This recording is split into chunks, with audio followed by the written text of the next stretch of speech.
नमस्कार। देखिए, UP board ने परीक्षा करने के लिए और परीक्षा कराने के लिए दोनों काम के लिए उसने तैयारियां शुरू कर दिया है।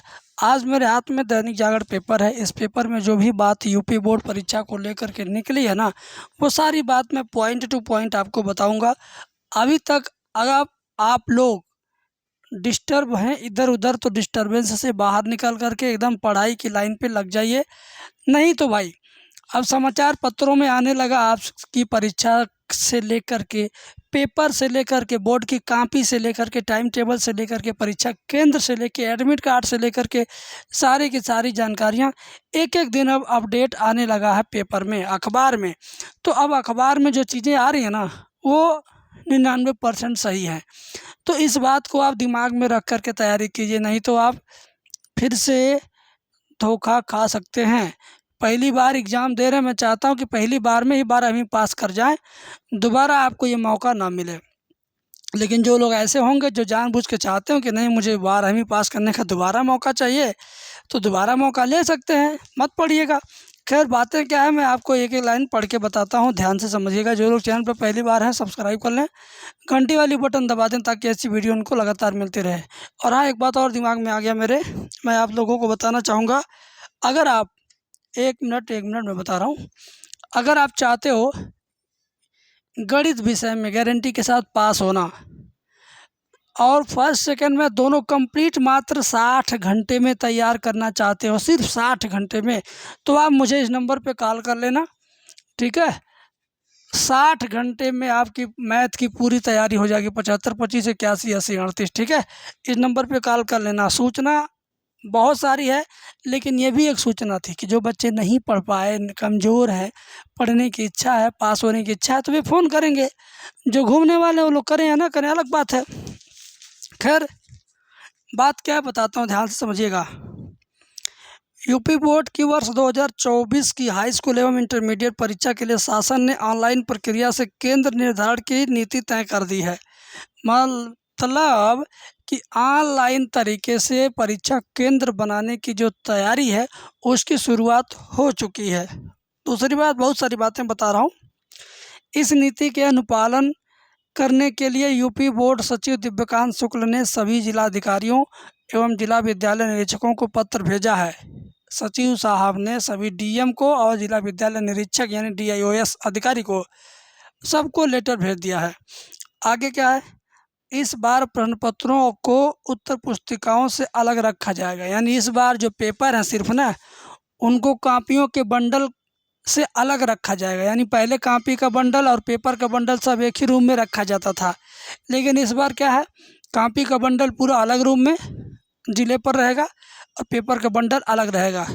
और बातें क्या बताता हूँ, इसके लिए अलग एक कक्ष स्ट्रांग रूम बनाया जाएगा। अनिवार्य मानक पूरा करने वाले विद्यालयों के हाई स्कूल एवं इंटरमीडिएट की बालिकाओं को स्वकेंद्र की सुविधा मिलेगी। अरे भाई, ये तो है ही, लड़कियों को हमेशा स्वकेंद्र मिलता है, सेल्फ सेंटर मिलता हो, तो इस बार भी मिलेगा, उसमें कोई कटपीट नहीं हुआ है।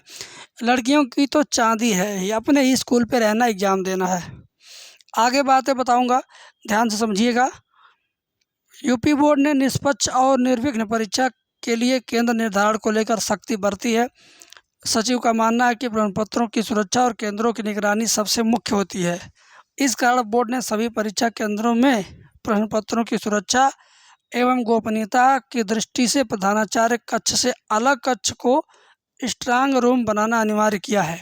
इस बार जिस रूम में प्रधानाचार्य जी बैठते थे ना, उस रूम में पेपर और कॉपी नहीं रहेगा।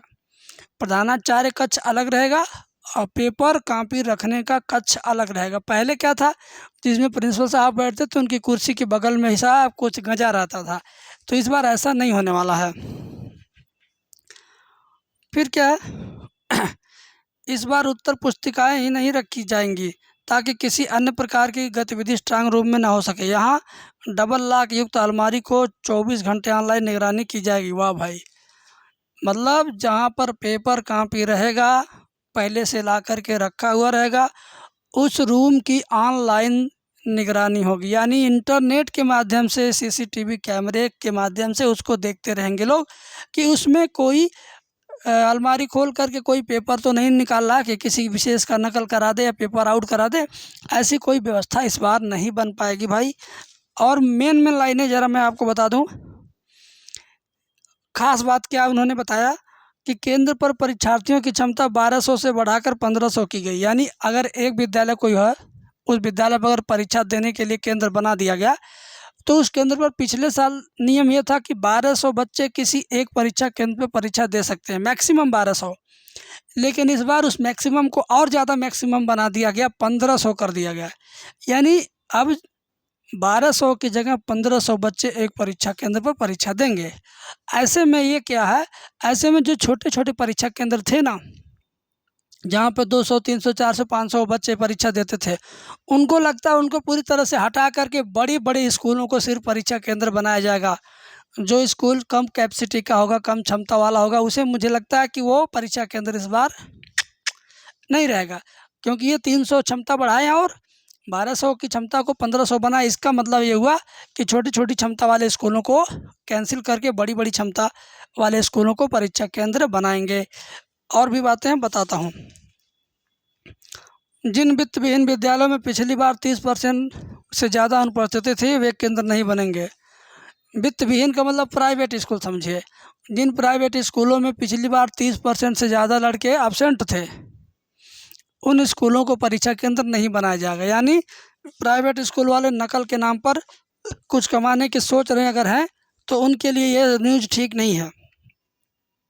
प्रबंधकीय विवाद वाले विद्यालय केंद्र नहीं बनाए जाएंगे, मतलब जहाँ पर प्रिंसिपल और प्रबंधक का आपस में तनातनी चलता हो, झगड़ा चलता हो, विवाद चलता हो, मुकदमा चलता हो, उस विद्यालय को परीक्षा केंद्र बिल्कुल भी नहीं बनाया जाएगा। ठीक है। पिछली 3 परीक्षा में जहाँ अनियमितता मिली, वे केंद्र नहीं बनेंगे। मतलब पिछले 3 बार की परीक्षाओं में जहाँ पर कोई लड़का नकल करते पकड़ा गया हो, कोई लापरवाही मिली हो, ऐसे स्कूल को भी एग्ज़ाम सेंटर नहीं बनाया जाएगा। और पूर्व में प्रश्न पत्र की गोपनीयता भंग करने वाले विद्यालय भी नहीं बनेंगे। परीक्षा केंद्र निर्धारण समिति का गठन कर दिया गया है। जिस विद्यालय की वजह से कभी पेपर आउट हुआ है, अखबार में बातें छपी हैं, तो वे विद्यालय भी परीक्षा केंद्र नहीं रहेंगे। कुल मिला जुला करके इस न्यूज़ को तो आप सुनिए, समझिए, शेयर करिए, दोस्तों को स्टेटस लगाइए व्हाट्सएप पर, लेकिन अपने लिए आप पढ़ाई शुरू कर दीजिए भाई। अगर गणित विषय में डर लगता है ना, तो डर को दूर करने के लिए नंबर पे फ़ोन करके कोर्स ले लीजिए। सिर्फ 500 रुपये एक बार लगेगा फीस, पूरा कंप्लीट आपका मैथ हो जाएगा। एग्ज़ाम से रिलेटेड मटेरियल भी आपको दिया जाएगा। दूसरी चीज़ कि आपके जूते की कीमत से भी ये आपकी फ़ीस है। आप साल भर में 2 जोड़ी जूता खरीद सकते हो, तो जीवन भर के लिए क्या एक बार 500 का कोर्स नहीं खरीद सकते हो? सोचना आपको है, विचारना आपको है, फैसला आपका है। मेरी जिम्मेदारी थी न्यूज़ जो थी उसको बताना। आगे क्या करेंगे आप जानिए। Thank you.